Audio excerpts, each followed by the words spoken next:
ஆபித்தாரியன் channel இன்றைக்கி வந்து pasta செய்ய போகிறோம். அதுக்கு கொஞ்சம் பாஸ்தா எடுத்து வச்சுருக்குறோம். அது வந்து வேக வச்சு கொஞ்சம் எண்ணெயும் போட்டு நல்லா வேக வச்சு சாப்பாடு வடிக்கிற அப்படி வடித்து எடுத்து வச்சுட்டு இதை போட்டுட்டு நல்லா மிக்ஸ் பண்ணிடணும். அவ்வளோதான். இப்போ இது வேக வைக்க போகிறோம். இப்போ எடுத்து வடிக்க போகிறோம். வடித்து தாளிக்கணும். இப்போ எடுத்து கொஞ்சம் நேரத்தில் எடுத்து சாப்பாடு வடிக்கிற அப்படி வடிக்க போகிறோம். வெந்துருச்சு. அதை எடுத்து ஒரு பாத்திரத்தில் போட்டு அது சாஸ் எடுத்து 2 ஸ்பூன் போட்டு கலக்க போகிறோம். சாஸ் போட்டு 2-3 தேவையளவு 2 ஸ்பூன் நாங்கள் போடுறோம். நீங்கள் உங்கள் காரம் எவ்வளோ வேணுமோ அவ்வளோ போட்டு கலக்கி சாப்பிட்டிங்கன்னா நல்லா டேஸ்ட்டாக இருக்கும். குழந்தைகள்லாம் விரும்பி சாப்பிடுவாங்க.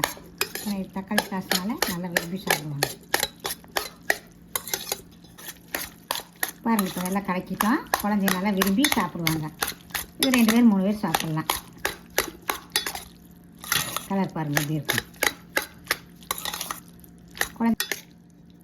குழந்தைகள் விரும்பி நல்லா சாப்பிடுவாங்க. வாங்க சாப்பிட்லாம். பாருங்கள், இந்த குளிர் காலத்துக்கு நல்லா இருக்கும். பெரியவங்க சின்னவங்க எல்லாருமே சாப்பிட்லாம். 5 நிமிஷத்து வேலை தான் இது. எல்லாம் சாப்பிட்லாம். வாங்க.